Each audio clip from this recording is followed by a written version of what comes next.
Venido nosotros hablando de las resoluciones judiciales.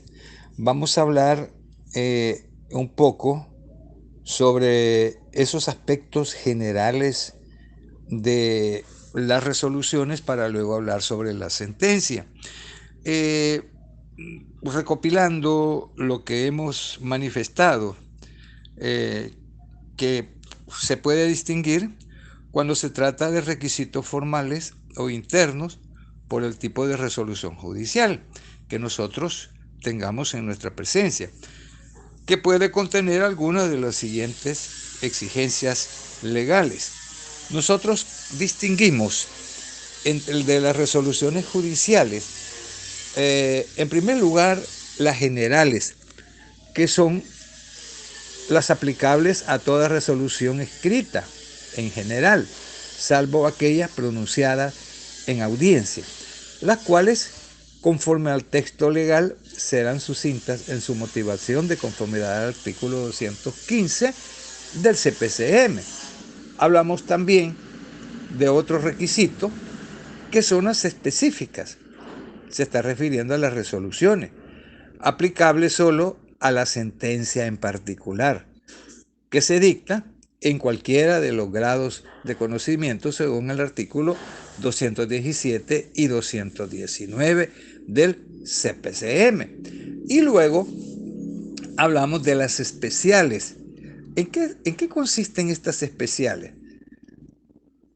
En una formación adicional para determinada sentencia. Por ejemplo, en la apelación, se tiene que, ya en las disposiciones del 515 al 517, para las sentencias de casación se piden formalidades tales como las planteadas en el artículo 534 al 537. Las sentencias en casación se dan a través de un recurso extraordinario. ¿Por qué? Y aquí les voy a hacer una pequeña aclaración, aunque no es parte de nuestro programa, con respecto a los recursos. El recurso de apelación, que es cuando una de las partes recibe agravios de la sentencia, tiene la oportunidad de recurrir a otro tribunal superior, porque la sentencia dictada por el juez de primera instancia le afecta en sus intereses. Entonces, recurre a un tribunal superior que se llama Cámara de lo Civil. Entonces lo que hace el magistrado de la Cámara de lo Civil es revisar la sentencia del juez de primera instancia o juez de lo civil. Y me refiero a los magistrados de Cámara, la revisan y si ven que ha habido, digamos, violación de alguna disposición legal, que no le ha dado cumplimiento a los requisitos de forma, a los requisitos especiales o de contenido de la ley, entonces lo que hace es prácticamente resolver y puede revocar la sentencia venida en apelación del juzgado de primera instancia, o sea, de lo civil. ¿Cómo puede ser que confirme la sentencia o parte de esa sentencia? Entonces, en segunda instancia, el, el apelante, ¿verdad?, que es el que promueve el recurso, pues puede ser que gane. Entonces la persona que ganó el caso en el juzgado de lo civil lo pierde en la Cámara, el que está en calidad de apelado. Entonces el que pierde el caso en la Cámara le da otra oportunidad de la ley de recurrir a través del recurso de casación. El recurso de casación es un recurso extraordinario que se presenta ante la Cámara para que conozca la Sala de lo Civil de la Corte Suprema de Justicia. Pero la sala de lo civil, cuando conoce sobre el caso, no va a revisar la sentencia del juzgado de primera instancia, sino que revisa solamente la sentencia de la Cámara, o sea, del Tribunal de Segunda Instancia. Es aquí la diferencia. Esa sentencia de la cual hemos estado nosotros hablando, de la cual el magistrado de la Corte va a revisar. Y si hay inconsistencia que no sea congruente, que no se haya motivado, que se haya violentado los requisitos prácticamente de la valoración de la prueba, que no se valoró la prueba, o si se hizo mal, que se aplicó otra disposición distinta a la que se debió haber aplicado, entonces el magistrado de la Corte puede perfectamente cambiar la sentencia, revocar la sentencia que viene de la Cámara y emitir la que a derecho corresponde. Como también puede ser que dentro de la sentencia de primera instancia, pero no es que revise el contenido, que en primera instancia alegue la parte agraviada que se violentaron los derechos fundamentales. Se le violentaron los derechos fundamentales desde el juzgado de lo civil y el magistrado de la Cámara no se fijó y emitió sentencia.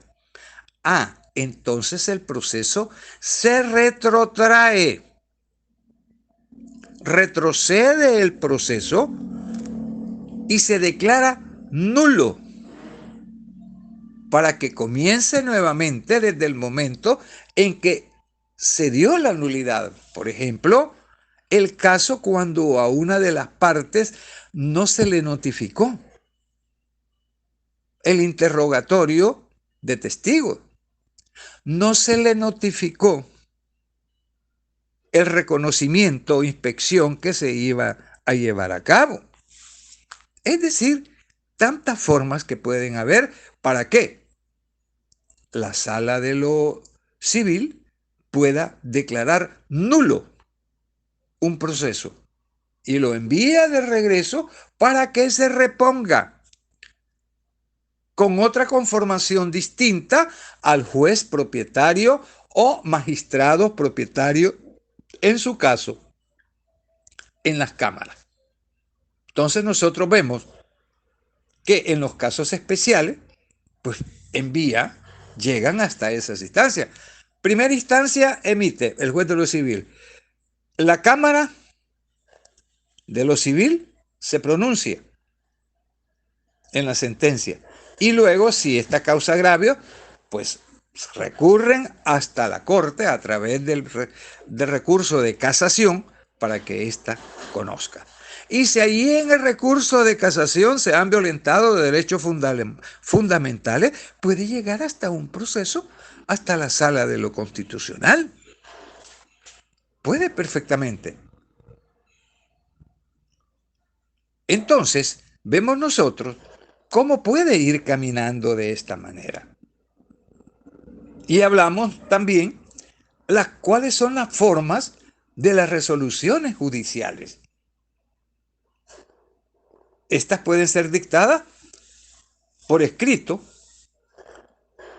se identifican mediante la incorporación de la información general de la siguiente manera: el tipo del proceso, si es declarativo, común o abreviado, o es un proceso especial.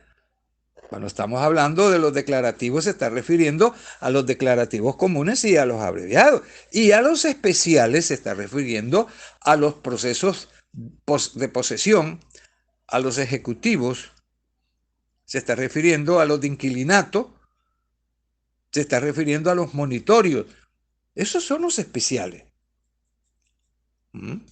Entonces el número correlativo del expediente, el lugar, día y hora de su pronunciamiento y el funcionario judicial que lo dicta, es decir, que debe de llevar la resolución. Después deberá redactarse con la mayor claridad y precisión la decisión sobre el objeto del proceso, sea que se trate de la sentencia o bien de la cuestión planteada. En cuanto a esta situación, el artículo 215 del CPCM es claro y preciso en esa circunstancia. Otro requisito de forma que debe agregarse a la situación anterior es la firma del juez o magistrado que pronuncian las resoluciones judiciales, demostrando el asentimiento de la decisión.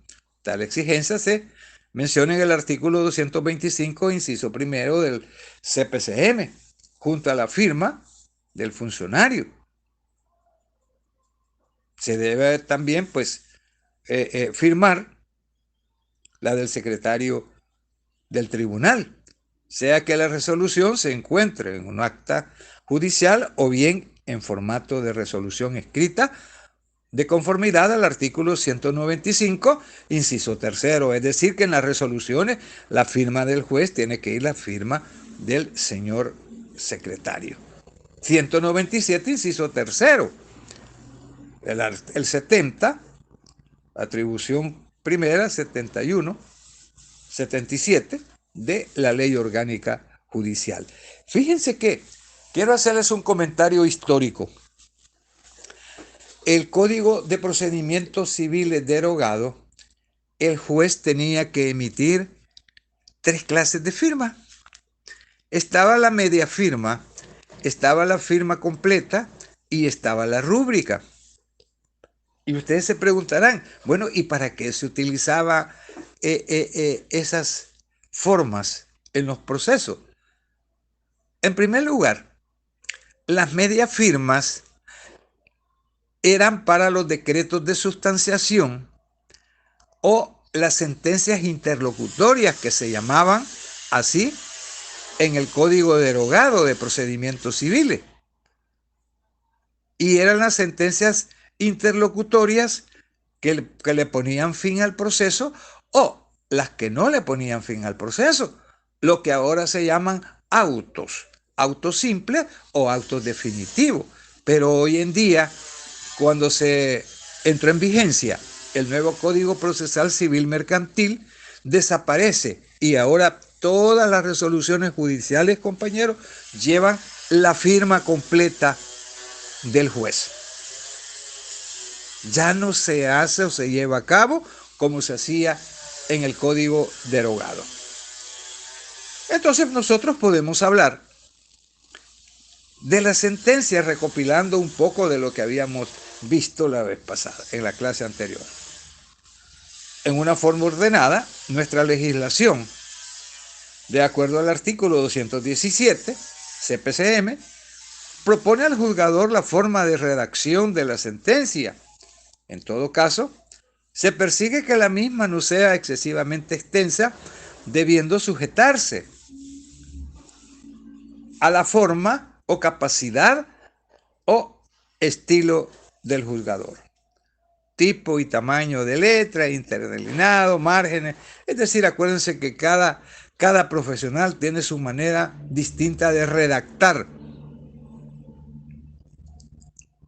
de ver cómo queda mejor la resolución.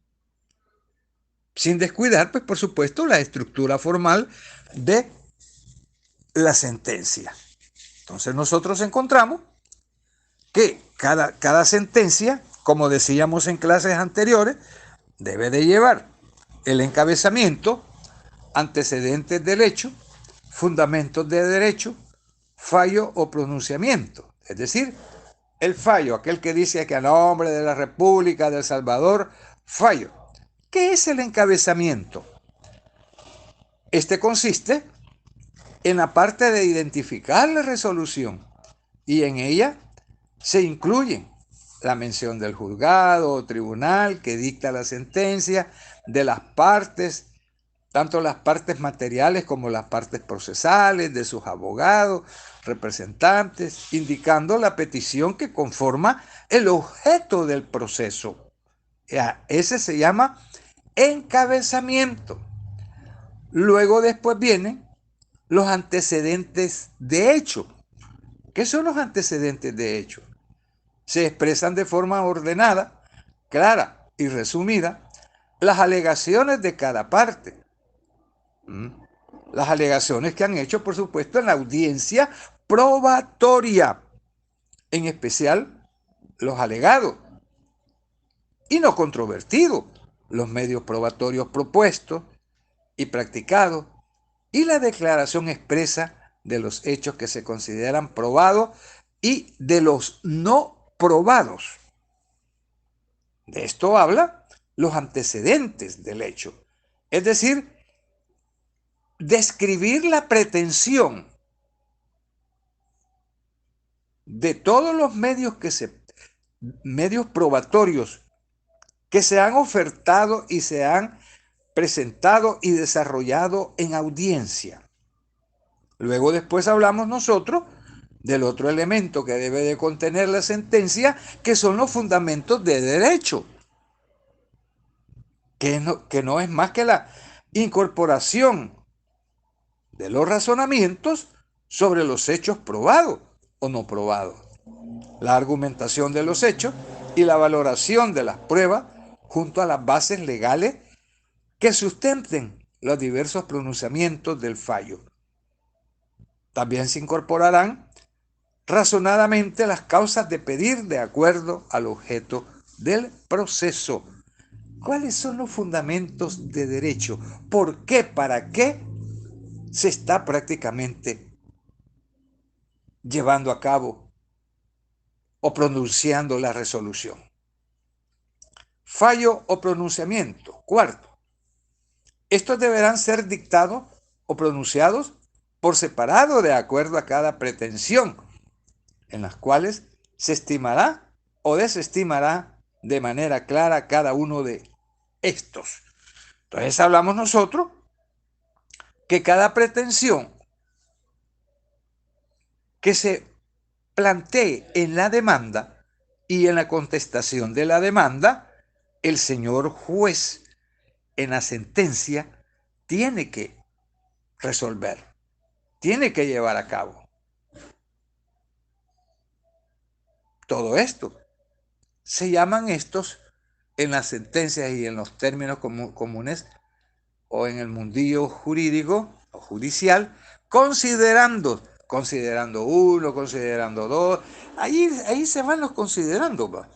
Entonces, en cada uno de ellos, el señor juez tiene que razonarlo, explicarlo en sí.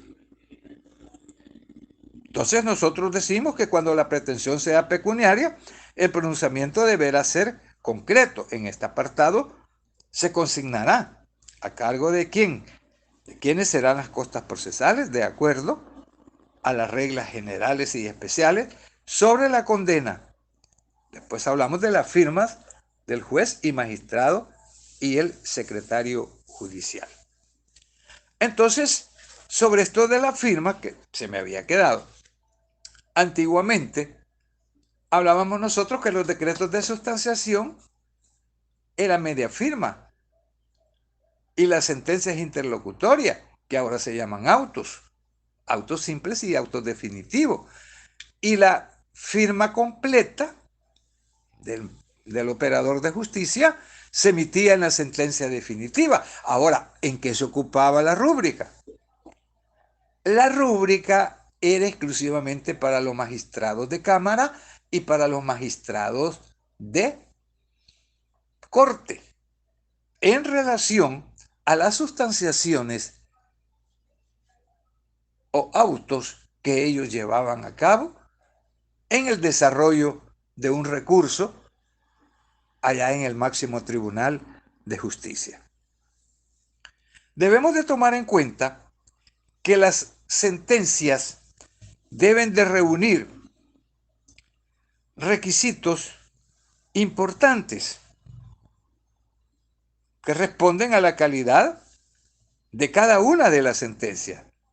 De nada sirve que el funcionario judicial redacte excelentemente la resolución si ésta no posee información de calidad que justifique el sentido de la decisión.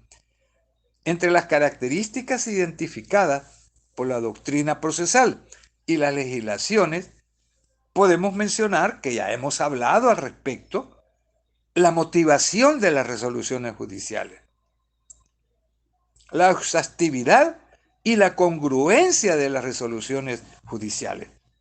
Esta característica nosotros las mantenemos reguladas prácticamente en el artículo 216 y 218 del CPCM.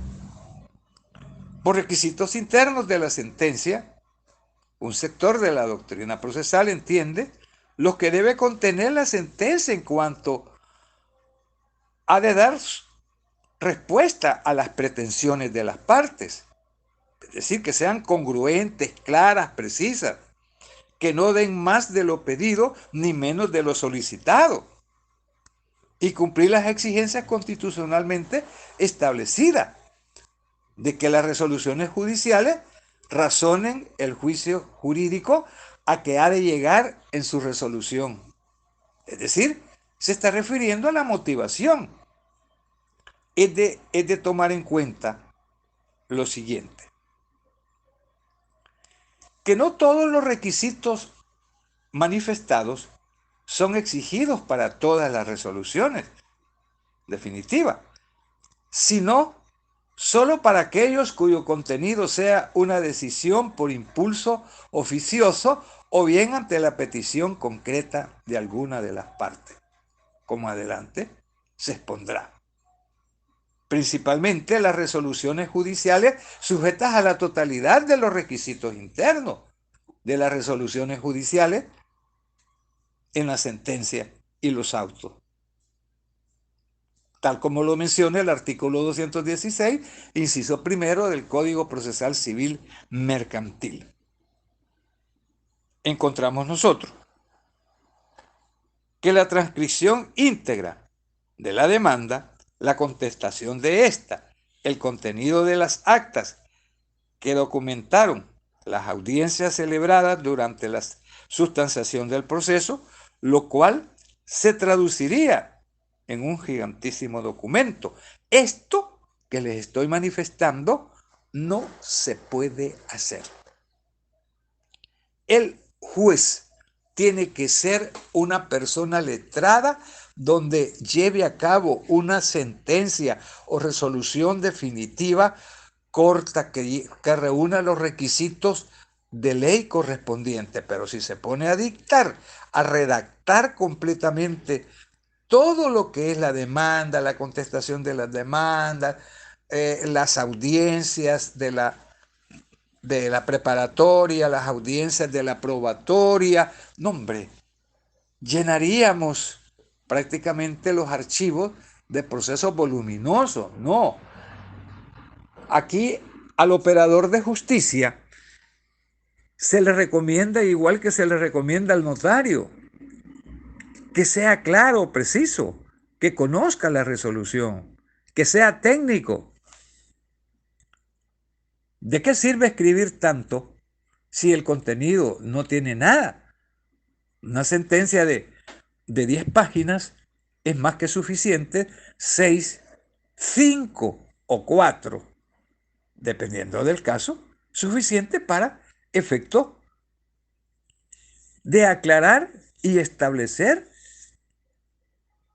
los derechos violentados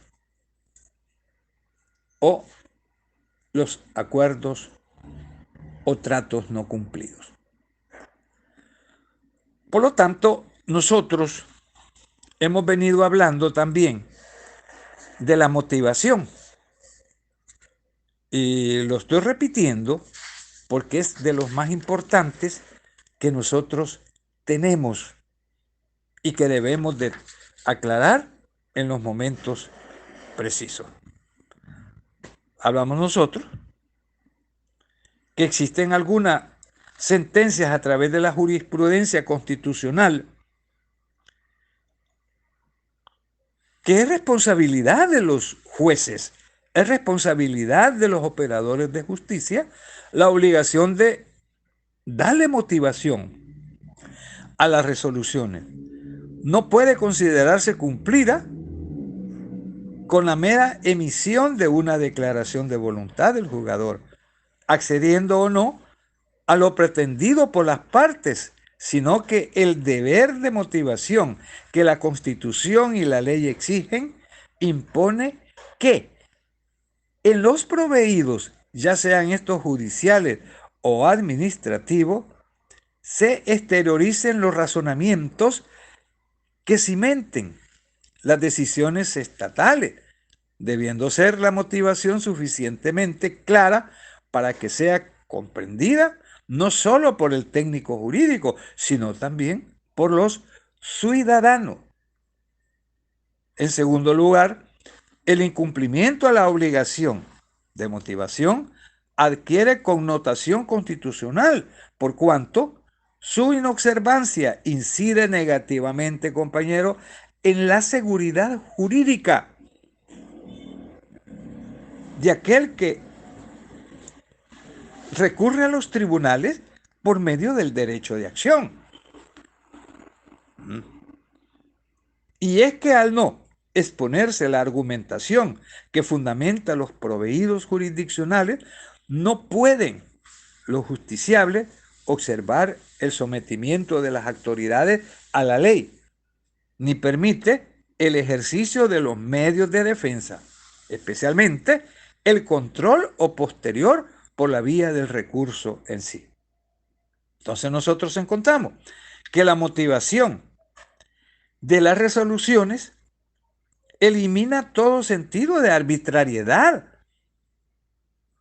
de los jueces al consignar las razones que originaron el convencimiento del juzgador para resolver en determinado sentido, pudiendo los justiciables conocer del porqué de las mismas y controlar la actividad jurisdiccional a través de los medios de impugnación. Por eso nosotros hablábamos en las clases anteriores que la congruencia también es importante. La motivación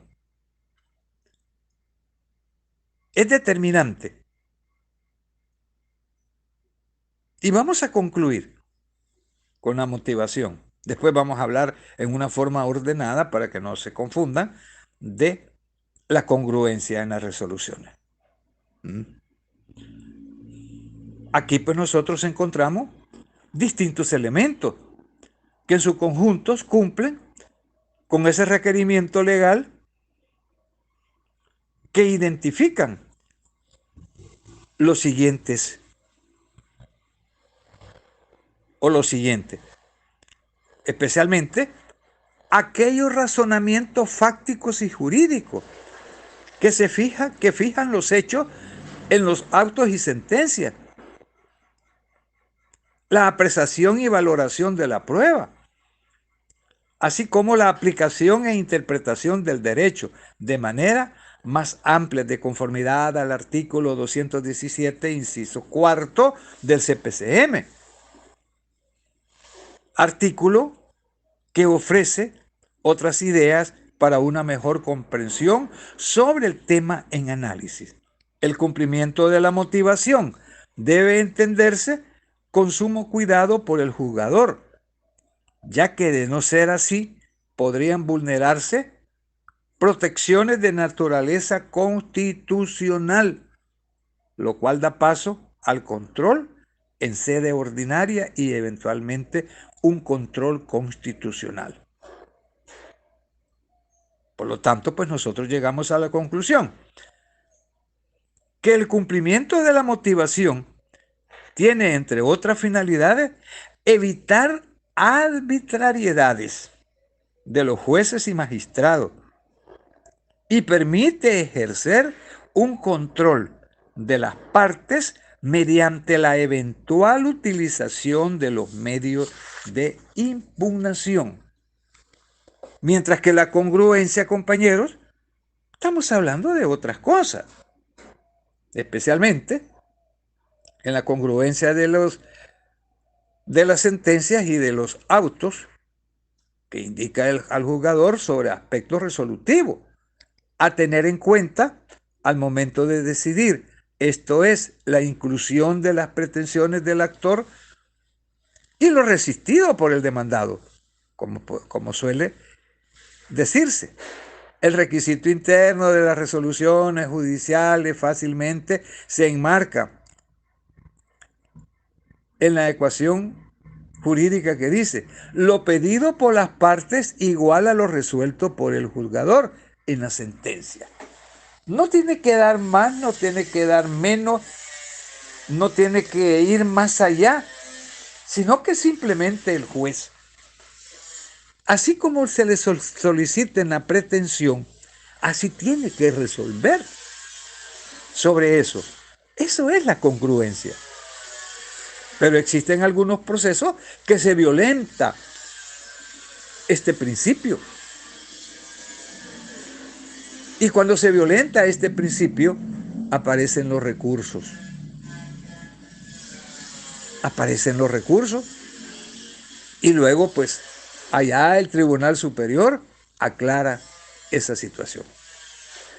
De acuerdo, pues, a las situaciones jurisprudenciales, la congruencia es parte integrante del derecho a la protección jurisdiccional, consagrado también en el Código Procesal Civil y Mercantil, al ordenamiento constitucional. Junto al anterior se une la expresión exacta de lo que se entiende por congruencia desde la óptica constitucional, que es la sala que dicta o resuelve las partes elementales del proceso, cuando son violentados los derechos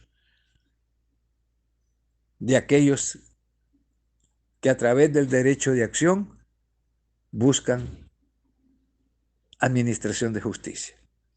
Luego dice, el principio de congruencia determina que el juez en el ejercicio de la jurisdicción debe ceñir su resolución a lo que fue materia de litigio, ya que las partes son los actores del proceso y los que proporcionan el material y fundamento para llegar a la sentencia, encontrándose facultada para iniciarlo, fijar los hechos concernientes al objeto, desarrollarlos y poder renunciar a distintos actos, limitando las funciones del juez a la dirección y decisión del conflicto.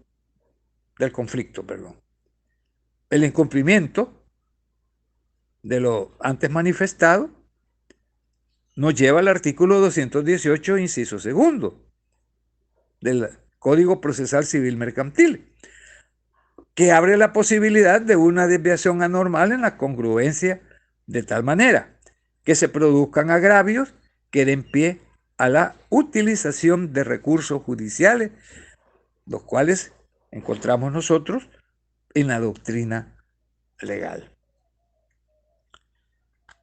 ¿En vista qué? El derecho a la protección constitucional, compañero, comprende el obtener una resolución congruente, es decir, una resolución en la que exista ajuste entre el fallo y las peticiones de las partes. Al respecto, la doctrina ha reconocido que la falta de congruencia en una decisión judicial puede darse a través de distintas manifestaciones, tales como que la sentencia otorgue más de lo pedido por el actor, que conceda menos de lo admitido por el demandado, o que resuelva cosa distinta de lo pedido por ambas partes, omitiéndose así el pronunciamiento respecto de las pretensiones deducidas en el proceso. También la Sala de lo Civil se ha pronunciado al respecto en relación a la congruencia y considera que la sentencia extrapetita, aquella que va más allá de lo que se pide, se configura cuando no hay correspondencia o conformidad entre lo resuelto en el fallo con las pretensiones hechas por las partes en el proceso. Es decir, cuando hay falta de congruencia entre lo pedido y lo resuelto en esta. La falta de congruencia o incongruencia en el fallo puede presentarse de varias formas. Que se deje de resolver sobre algo pedido se llama citra petita.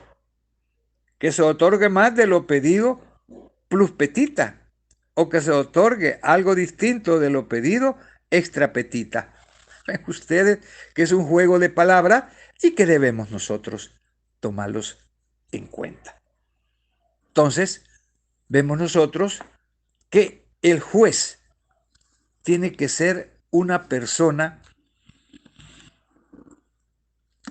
que conozca el derecho para no violentar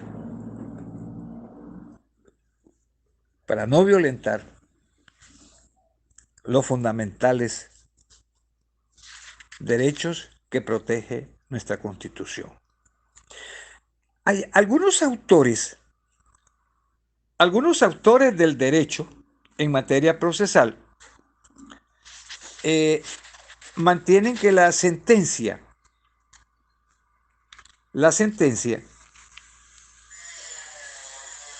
se le menciona como un documento o como un acto. Criterios que son mantenidos en la doctrina por Eduardo de J. Couture, el cual, pues, de acuerdo a lo que nosotros hemos estudiado, parte de ella, nosotros la tomamos en cuenta en nuestra vida procesal. Entonces nosotros encontramos que la sentencia tiene requisitos. La sentencia de un juez tiene varios requisitos.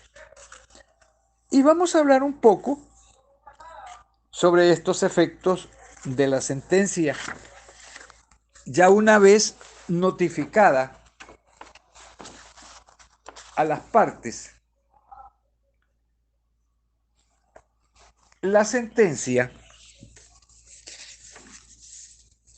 no puede ser tocada. Hay un tiempo, después de notificada la sentencia, que las partes pueden impugnarla.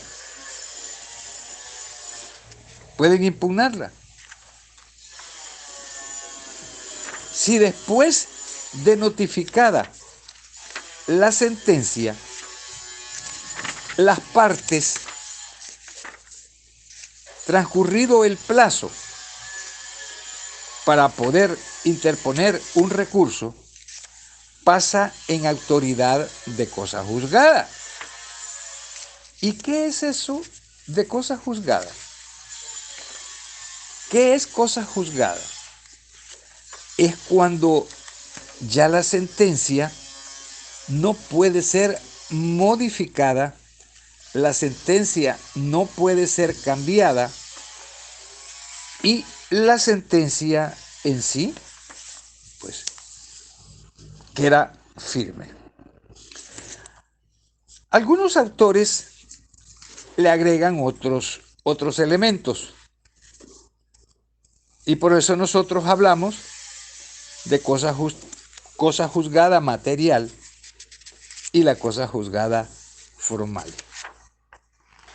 Estos elementos, pues, son importantes que lo tomemos en cuenta para así, pues, saber distinguir entre uno y otro. ¿En qué momentos estamos hablando de una cosa juzgada formal y de una cosa juzgada material? El ejemplo clásico que yo siempre lo he manifestado a mis estudiantes es el caso del divorcio. En el divorcio, compañeros, el juez, cuando hay hijos de por medio y que están pequeños, emite en la sentencia dos resoluciones en una misma. La primera, que es la disolución del vínculo matrimonial, que esa es la pretensión principal.